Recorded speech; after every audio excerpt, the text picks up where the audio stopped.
Hello and welcome to the March Residents Forum. My name's Natalie, I'm your Community Development Lead. Today I'm going to run through a community update, then we'll go through some results from the Quality of Life survey, and then Paul will take us through a development update. In January we had our Wellbeing Day. Really lovely to see so many people taking part. I really enjoyed the box size and the yoga, and the new soft play sessions went really well. They're actually going to be on a monthly offering, so have a look on social media for those if you'd like to sign up. And the Tai Chi was lovely as well, very relaxing. In February we had our Heritage Walk.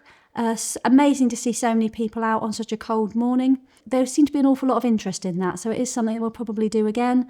Keep an eye out on Eventbrite if you're interested in doing bunker tours. They're on there at the moment. There'll be some in May, July and again in September, so keep an eye on Eventbrite. Just search Alconbury Weald. The community garden first hedge planting session on the 1st of March was a really big success. Thank you so much to all the families who came and people who came out to take part. Lots of trees planted, lots of hedging put in. The grand opening will be the 17th of April. Please keep an eye on social media for updates. So the next big event for the Community Association will be the VE Day event on the 10th of May. Please come down to Watch Office Green. Lots of activities happening. We'll hopefully have some reenactors as well coming down for that. So please come down to the Green. So March sees the launch of the Mobility Ways app. Designed to bring all of the great features of the lift share into one easy-to-use experience. The new app replaces the existing lift share companion app. So by sharing lifts, you can reduce the number of cars that are on the road and also save you money. We have lots of weekly activities that happen on the Weald. The pavilion has classes every week, and then there's lots of things going on out and about. There's book club, chess club, photography club. We have coffee mornings, rhyme time.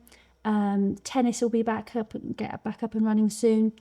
Spotlight Productions are an amateur dramatics group that work out of the club. So there's and photography club as well. So there's lots and lots of things happening out and about for people to get involved in. Thank you so much for everybody who took part in the Quality of Life survey. We had a really good response from people who lived here, and I'm very grateful for that. What that means is we've got real evidence of things that we can do to help make changes on the Weald.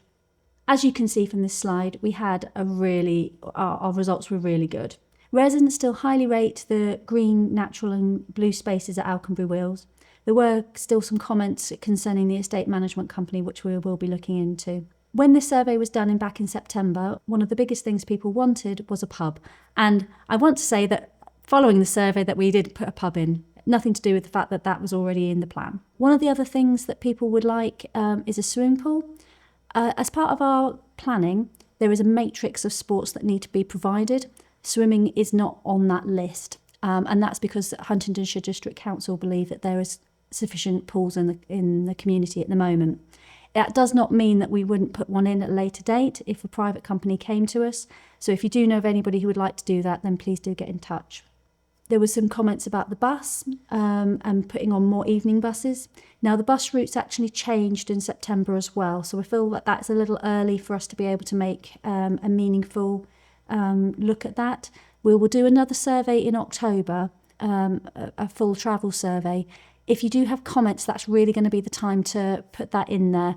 What bus times you would be looking for, and then I can look at that later. It takes between 3 to 9 months to change a bus route, so it's a really big investment. So when it comes to the October travel survey, please fill that in so that we can take those comments into account. One of the other things that came out of it was footpaths and cycle paths down to Huntingdon. With the southern access that's just started, that Paul will go into in a moment, that will be part of that. So that is in the plan that is coming. One of the things that came out of the belonging section was more food nights, bingo nights, quiz nights, and events that don't centre around food and drink. So again, these are things I'll be looking into going forward. But I want to say a massive thank you to everybody who took part in the survey. We had a really good response. About 25% of households took part, so that's amazing. Thank you so much. We're so sorry to hear the news about Swinford stores closing. They've been an anchor tenant for us since 2017. They've been amazing during the COVID pandemic. We want to say a massive thank you to them for all the hard work they've put into being our general store. and we do wish them well for the future. There are lots of ways of staying up to date. The Warbler goes out every month and it will be dropping on your doorstep soon. The next Make News is in production and will be out with you in the next month or so. We've also got the Alconbury Weald Living Facebook page. That is run by residents, not by us. So if you want to make any comments on that, please go directly to it. And there's also our website as well. Now I'm going to hand over to Paul to do a development update. Thanks, Natalie. I'm Paul Murphin. I'm the Communications and Partnerships Manager for Alconbury Weald. I'm just going to give you a quick update on the development. For people who have been here before, they would have seen it before, but I'm always aware that people who are new to the area or haven't been to one of these events aren't aware of what we're doing. So I'm just going to give you a brief overview about the development. This slide shows Alconbury Weald and what it will look like when it's complete. You can see the development in both stages of the site and also Grange Farm to the southwest of the site. This next slide shows phase 1 in a bit more detail. 1,100 homes are occupied and phase 1 will deliver 1,750 homes. Here you can see on the right hand side the education campus. The next slide shows a southern access link road that will link Huntingdon to Alconbury Weald. A couple of weeks ago we had the ceremony on this where we had the mayor and various district councillors. You'll see here that the road goes from just south of the Tesco and north of the Audi garage on the A141. That's where the exit will be going through the land, up through Grange Farm and across to the spine road of Alconbury Weald. The spine road actually runs from the boulevard where we are now right through out to this area, and it will link Huntingdon to Alconbury Weald. The next slide shows it a little bit more detail. You'll see here the left hand side of the A141 junctioning out up through Grange Farm to the left. I know I've spoken about the secondary school before, but we are getting very closer now. The planning permission has been what's called ratified and it has gone in. So we are hoping to get spades in the ground this summer and it's due to open in September 2027. The new healthcare centre is slowly moving forward. It is a little bit frustrating, but we're working with various doctors, NHS and the practice to get this open. We do hope to have it open this summer. This next slide shows what we are calling the third building. These are the new retail shops that will sit opposite the co-op. There's a couple of ideas and designs that have been mocked up here. These are the first designs that we are submitting to the council.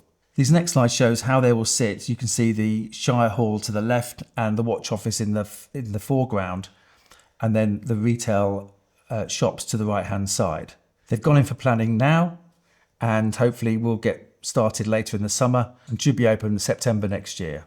The facilities are quite flexible, as you can see here that they are different sizes, and depending what they're going to be used for, the sizes can be adaptable to change.